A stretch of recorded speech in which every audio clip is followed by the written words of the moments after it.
Fight number 5 of the evening is sponsored by Scramble Fightwear. Dillon Danis representing Marcelo Garcia Academy on the right-hand side of your screen, taking on Jackson Sousa representing Checkmat, now fighting out of London. He is wearing the all-black spat. Early double leg from Jackson Sousa. And jumping on the guillotine was Dillon Danis. We really did expect a bit of a pace to this one. Both these guys known for relentless pressure in their passing, in their transitions. And Danis trying to fight this single leg here. Incredible balance shown by Danis there. Yeah, it was great proprioception to stuff that takedown. It's Souza pushing the pace early here.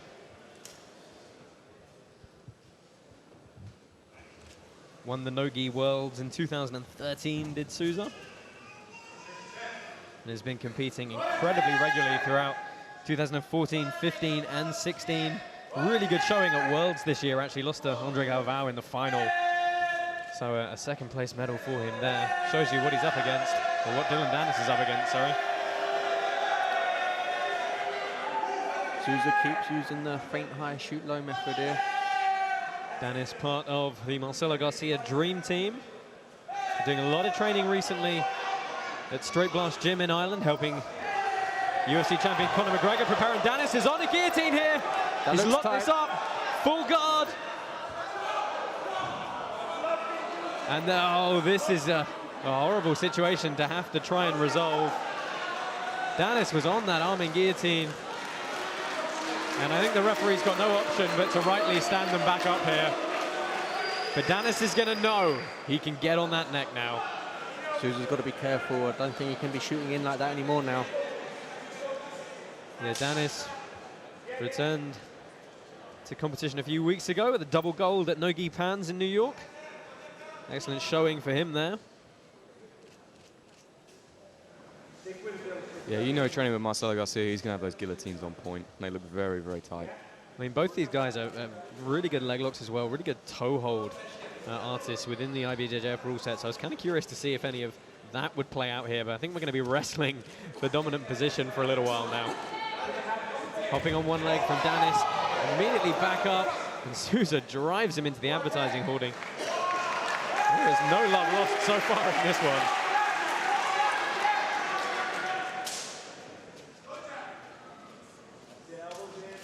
I mean, it's one thing to push this kind of pace, guys, but, you know, can you keep it up for 15 minutes?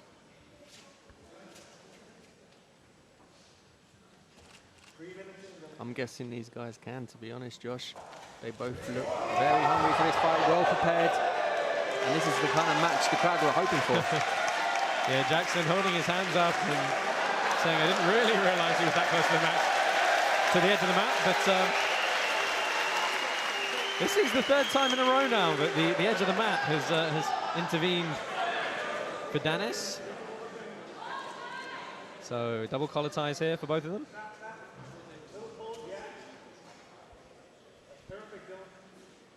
Hashtag Polaris4, get involved, let us know what you think of all these matches. 3 amazing fights still coming up. Minnow man AJ Agazarm to follow this one.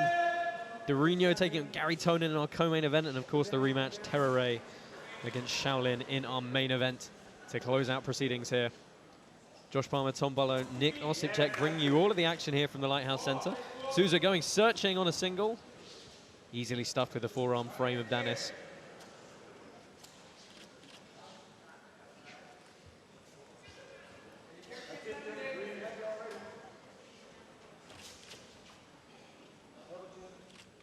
Guys, did you expect to see this much wrestling early on in this match? No, but I'm not surprised. No-Gi is hard. The guard is not as effective as with the gi. You don't have as many grips. So a lot of guys want to play on top. There's a good shot from Jackson Sousa. Looked like he transitioned to a Barzagar, ran across the front of Danis to put him on his back. And Danis in seated guard here, looking to elevate, maybe drive a leg under.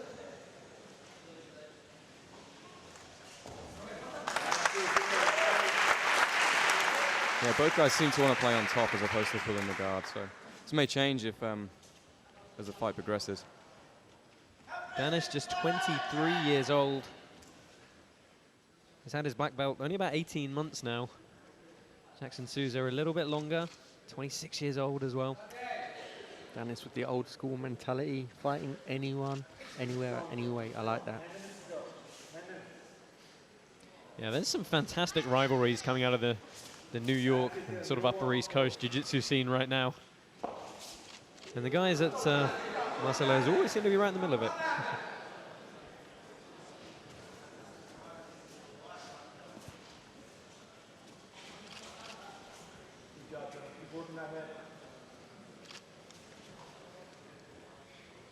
So fighting collar ties again. Danis sits to guard. Interesting. I wonder if he was perhaps tiring a bit of all that collar tie work. It was very fatiguing.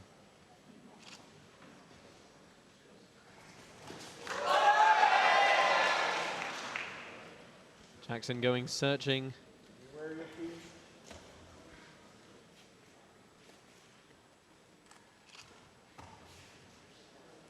You think Danis is looking to get in under on a leg here? It looks like he's trying that sweep that Marcelo does where pushing back. You know, he's got these good grips. He's trying to elevate it in reverse.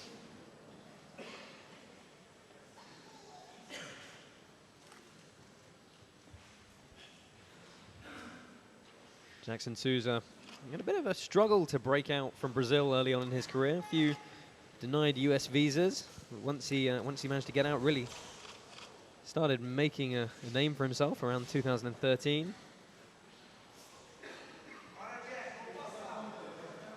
You can see in the corner of Dillon Danis there, SBG head coach John Kavanagh stoically looking on. He's got a very good book out at the moment, guys, called Win or Learn. I recommend it. Yeah, up actually for a literature award for Sports Book of the Year in Ireland.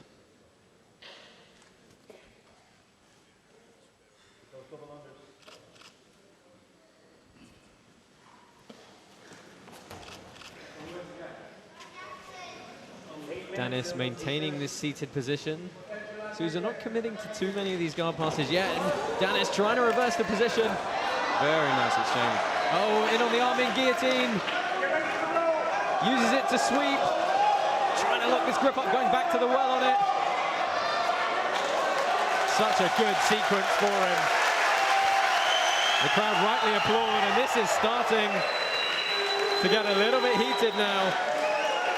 I mean, you know it's deep when it forces the sweep, right? Absolutely, yeah. I mean, that's really what Marcelo Gym is known for. It's one of the big things they train a lot of. Those guillotines, using them to reverse with the butterfly hooks. Yeah, man, I love how quickly they sit their hip to the ground. It doesn't even, you don't even need to worry about full guard. It's sit in, crank the neck, and if you get the sweep off it, fantastic. Yeah, Dillon created an excellent angle to attack the neck there. He wasn't flat on his back, he was on his side. Makes it much harder to defend. I think that's riled Souza up a little bit here. Danis shoots on the double, trying to cut the angle.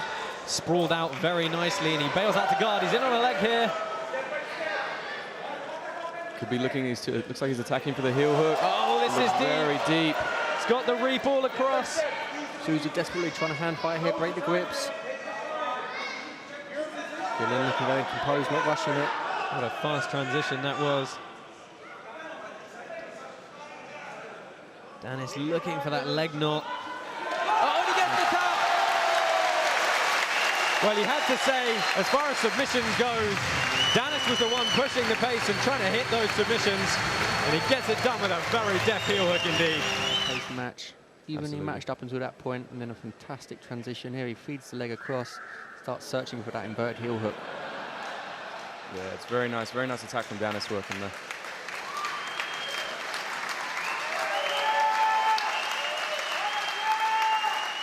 Let's go to the referee, Ollie Geddes, to make this official.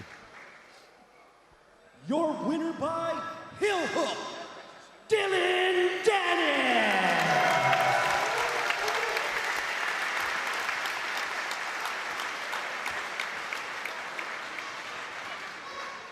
I'm here with our runner-up, Jackson Sousa. Jackson, we knew there was going to be a fast pace to this fight. Did it play out how you thought? I feel good, but I think got a lot of excited for the fight. So anything was great. I had a great preparation with my teammate in London. So that's it. Sometimes you win, sometimes you lose. That's a part of the game. Now just keep my head up, and on Monday, back to the gym training to fix the mistakes. And by the way, just want to say thank you for everybody here that's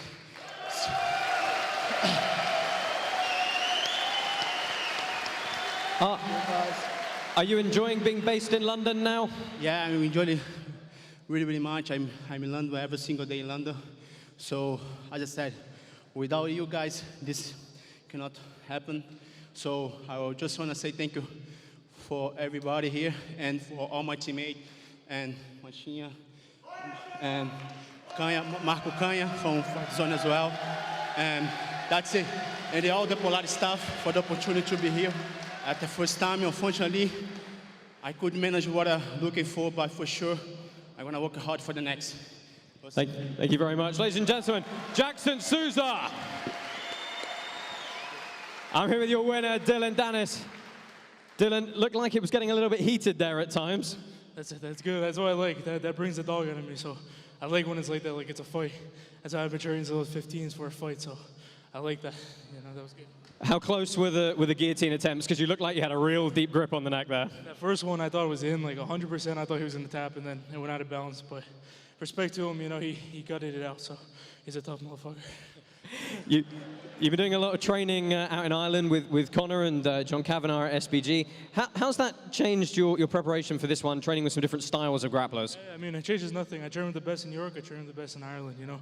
They have a great team over there, and they took me in like one of their own, you know, and John Kavanagh's a great coach. He's here with me today, and, you know, he didn't have to do that, but he was here for me, so I really appreciate it. And, yeah, it's nothing changes, you know, like, we're here to prove that, you know, we're the best, so. You had a great showing at Pan Am's a couple of weeks ago. You had a great showing here. What's next for you? I mean, anything and everything, you know what I mean? I'm ready to prove I'm the best. I've been saying that, so I might take them out one by one, and then I'm going to show who's the best, you know? Ladies and gentlemen, your winner, Dillon Danis.